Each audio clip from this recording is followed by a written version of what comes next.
bismillah barke borom Touba dénkaane bi mi ngi bàyyikoo ci Serigne Touba jëm ci bépp taalibe mi ngi tàmbalee ci yaa ayyuhal muridu. Serigne Touba dafa wax ne yow murid bi maa ngi lay dénk lépp loo bëggal sa bopp dee ko bëggal sa mbokkum jullit. boo defee loolu ma la wax danga tàbbi àjjana te bu ëllëgee kenn du seet say jëf.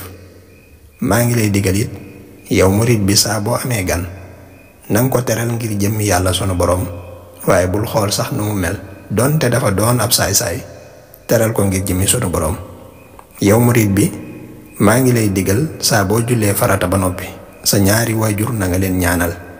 maa ngi lay digal it bul iñaane benn jullit ndax ku iñaan du masa doon ab sang. maa ngi lay digal it waxuma la tooñ waaye bul fayu ak tooñ. ku la tooñ nanga ko jéggal bul ko ñaanal sax lu bon waaye ñaanal ko lu baax. képp koo xam ne daf laa mag dee ko teral dee ko màggal. képp koo xam ne yow yaa ko mag nag dee ko yërëm te di ko ñeewantal. koo xam ne dangeen a tolloo mu doon sa moroom dee ko defal li ngay defal sa bopp. fii la dénkaane bi yem.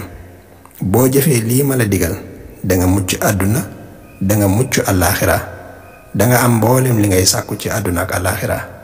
yàlla na sunu borom subhaanahu wa taala boole may mujj gu rafet ci daraja yonente bi sallallahu taala alayhi wa sallam. yàlla nu yàlla may ak dégg akuk topp akuk jëriñu bi barakati Cheikh al Xadim.